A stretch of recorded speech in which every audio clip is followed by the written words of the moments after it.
क्या आपने कभी सोचा है अगर कल सुबह सरकार ये ऐलान कर दे कि भारत में क्रिप्टो पर पूरा बैन लगा दिया गया है, आपका पैसा, आपका सपना एक क्लिक में सब खत्म।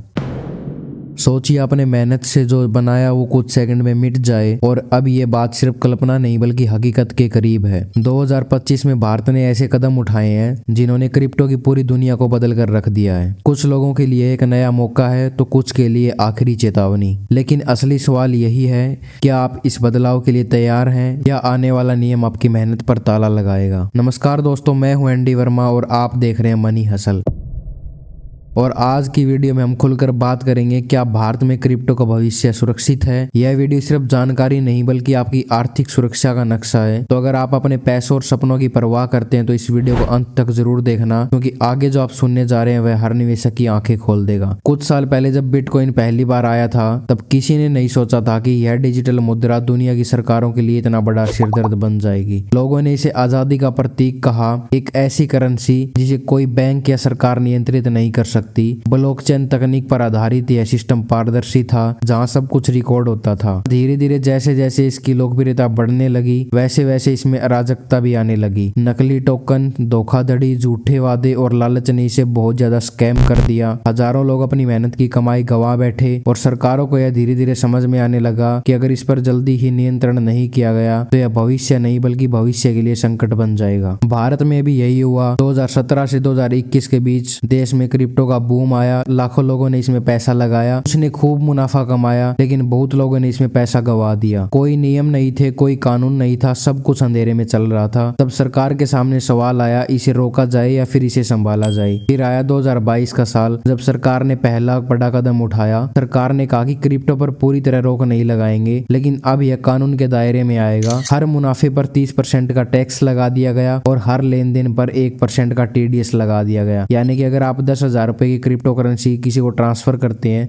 तो आपको 100 रुपए गवर्नमेंट को देने पड़ेंगे। इससे सरकार का इरादा साफ हुआ, क्रिप्टो अब काले पैसे का जरिया नहीं रहेगा बल्कि नियमों के साथ एक जिम्मेदार निवेश बनेगा। अब आजादी के साथ जिम्मेदारी भी आई और यहीं से भारत की क्रिप्टो यात्रा का नया दौर शुरू हुआ। 2025 आते आते क्रिप्टो का चेहरा पूरी तरह बदल गया। अब यह 3 मजबूत नियमों पर खड़ा है, पारदर्शिता, टैक्स और ट्रैकिंग। हर एक्सचेंज को सरकार की FIU फाइनेंशियल इंटेलिजेंस यूनिट में रजिस्टर होना पड़ता है। हर निवेशक की पहचान यानी KYC अनिवार्य हो चुकी है और हर बड़ा लेन देन सरकार की निगरानी में आता है। जो विदेशी एक्सचेंज भारतीय कानूनों का पालन नहीं करते उन्हें या तो बंद कर दिया गया है या फिर उन्हें नोटिस भेजा गया है। अब क्रिप्टो किसी छिपे बाजार की चीज नहीं है, यह रिकॉर्ड और ट्रैकिंग सिस्टम का हिस्सा बन चुकी है। इसी दौरान रिजर्व बैंक ने अपने डिजिटल मुद्रा ई-रूपी लॉन्च की, एक सरकारी डिजिटल पैसा जो तेज, सुरक्षित और भरोसेमंद है। अब असली सवाल उठता है, क्या ई-रूपी और क्रिप्टो दोनों साथ रह पाएंगे या सरकार धीरे धीरे सिर्फ अपनी मुद्रा को बढ़ावा देगी और क्रिप्टो करेंसी को बंद कर देगी। इसका जवाब हमें 3 संभावनाओं में मिलता है। पहली संभावना है नियंत्रित सह अस्तित्व, जहां ई-रूपी और क्रिप्टो दोनों साथ रहेंगे पर हर लेन देन पर निगरानी होगी। दूसरी संभावना है कड़ा नियंत्रण, जहां केवल चुनिंदा टोकन और प्रोजेक्ट्स को मंजूरी मिलेगी और बाकी सभी सीमित कर दिए जाएंगे। तीसरी संभावना है विकास और मिलन, जहां ब्लॉकचेन तकनीक सरकारी व्यवस्था में शामिल हो जाएगी। बैंकिंग, शिक्षा और व्यापार सब जगह इसका इस्तेमाल होगा।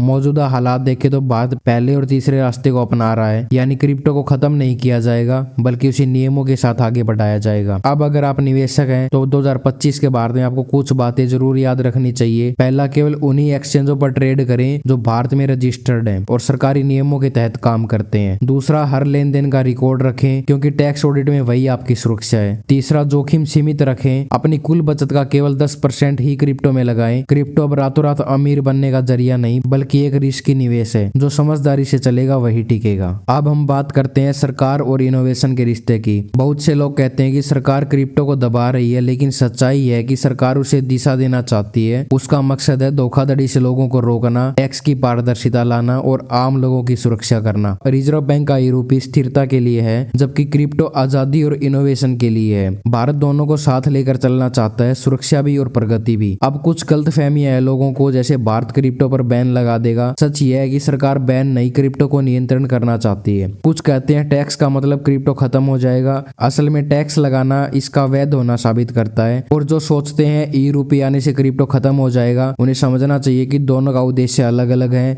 एक सरकारी मुद्रा है और दूसरा स्वतंत्र निवेश का जरिया है। भारत अब क्रिप्टो को खतरा नहीं बल्कि अवसर के रूप में देख रहा है। देश में कई ब्लॉकचेन प्रोजेक्ट सरकारी योजनाओं से जुड़े हुए हैं। डिजिटल पहचान, बैंकिंग और लेन देन में ब्लॉकचेन तकनीक का इस्तेमाल हो रहा है। यह साफ संकेत है कि क्रिप्टो अब छिपने वाली चीज नहीं बल्कि हमारे वित्तीय भविष्य का हिस्सा बन चुका है। आने वाले समय में जो लोग नियमों को समझेंगे और सही दिशा में चलेंगे वही सबसे आगे होंगे। अगर आज की यह जानकारी आपके काम आई है तो इस वीडियो को शेयर करें ताकि और लोग भी सच्चाई जान सकें। नीचे कमेंट्स में अपनी राय जरूर बताएं। Thanks for watching.